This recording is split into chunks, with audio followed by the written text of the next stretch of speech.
বাংলাদেশ ভারত চরম উত্তেজনা, বন্ধুত্বের সম্পর্কে ভীষণ তিক্ততা। কিন্তু কেন এই বৈরিতা? বাংলাদেশ ভারত সম্পর্ক তলানিতে যাওয়ার আসল কারণ কি? কেন বন্ধু প্রতিম দুই দেশ ধীরে ধীরে পরিণত হচ্ছে অন্যতম শত্রু রাষ্ট্রে? তা নিয়ে বিস্তারিত থাকছে প্রতিবেদনের বাকি অংশে। আর কেটিভি নিউজ 24 চ্যানেল থেকে আপনাদের সাথে আছি আমি মেহেদি হাসান।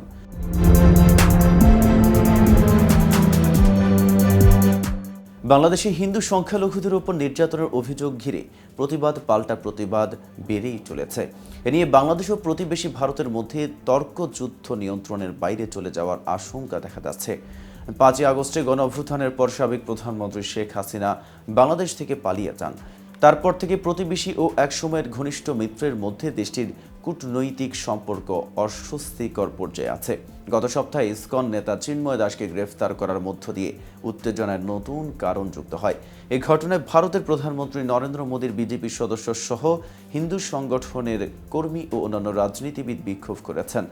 সোমবার ভারতের জন্য এক বিব্রতকর অবস্থা তৈরি হয়। ডজন খানিক বিক্ষোভকারী ভারতের উত্তর পূর্বাঞ্চলীয় শহর আগরতলায় বাংলাদেশের কনসুলেটে জোর করে ঢুকে পড়ে এবং ভাঙচুর চালায়। কয়েক ঘন্টা পর কনসুলেটে হামলার প্রতিবাদে ঢাকায় শত শত ছাত্র ও কর্মী বিক্ষোভ করে। ভারতের পররাষ্ট্র মন্ত্রণালয় এক বিবৃতিতে বলেছে, ঘটনাটি অত্যন্ত দুঃখজনক। এই বলে ভারত সরকার নিজেদের হামলা থেকে দূরে রাখতে চেয়েছে। ভারতের পররাষ্ট্র মন্ত্রণালয় এক বিবৃতিতে বলেছে, কূটনৈতিক ও কনসুলার সম্পত্তি কোনো অবস্থাতেই লক্ষ্যবস্তু করা উচিত নয়। সেই সঙ্গে বলা হয়, তারা বাংলাদেশের কূটনৈতিক ভবনের নিরাপত্তা জোরদার করেছে।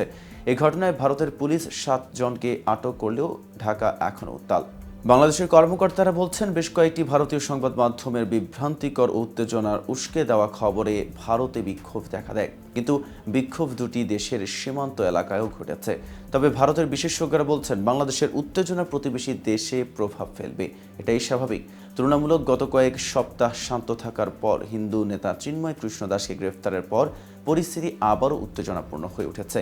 অক্টোবর মাসে চট্টগ্রামের সংখ্যালঘুদের অধিকারের দাবিতে বিক্ষোভের পর তার বিরুদ্ধে রাষ্ট্রদ্রোহের অভিযোগ আনা হয়। সেখানে তার বিরুদ্ধে বাংলাদেশের জাতীয় পতাকার উপরে একটি গেরুয়া পতাকা রংটি হিন্দু ধর্মের সঙ্গে জড়িত তোলার অভিযোগ আনা হয়েছিল। গত সপ্তাহে চট্টগ্রামের আদালতে তার জামিন নাকচ হয়। তখন সংঘর্ষে একজন মুসলিম আইনজীবী নিহত হওয়ার পর হত্যা ও সহিংসতার ঘটনায় কয়েক ডজন লোককে গ্রেফতার করা হয়। তার গ্রেফতারের ঘটনা বাংলাদেশের উত্তেজনাপূর্ণ পরিবেশকে আরও ঘোলা করেছে। ইসকনের এক ঊর্ধ্বতন কর্মকর্তা বলেছেন, বাংলাদেশের সংখ্যালঘুরা আতঙ্কে বসবাস করছে। বাংলাদেশের অন্তর্বর্তী সরকারের মতে তারা স্পর্শকাতর বিষয়টি নিয়ে সচেতন এবং সরকার সব সম্প্রদায়ের প্রতি সমান আচরণ করে। তবে ধর্মীয় উত্তেজনা এই অঞ্চলে নতুন নয় এবং উভয় পক্ষের কর্মীরাই উদ্বিগ্ন। যদি উত্তেজক বক্তৃতা ও প্রতিবাদ অব্যাহত থাকে তবে পরিস্থিতি নিয়ন্ত্রণের বাইরে চলে যেতে পারে।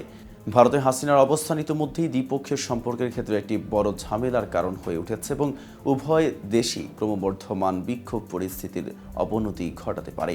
বিশেষজ্ঞরা বলছেন, ভারত ও বাংলাদেশ প্রতিবেশী। এখন সময় এসেছে দেশ দুটির উত্তেজনা নিরসন করে একে অপরকে কাছে টেনে নেওয়ার। আজ এ পর্যন্তই। সারা দেশের নিত্য নতুন সকল আপডেট পেতে কেটিভি নিউজ 24 এর সাথে থাকুন।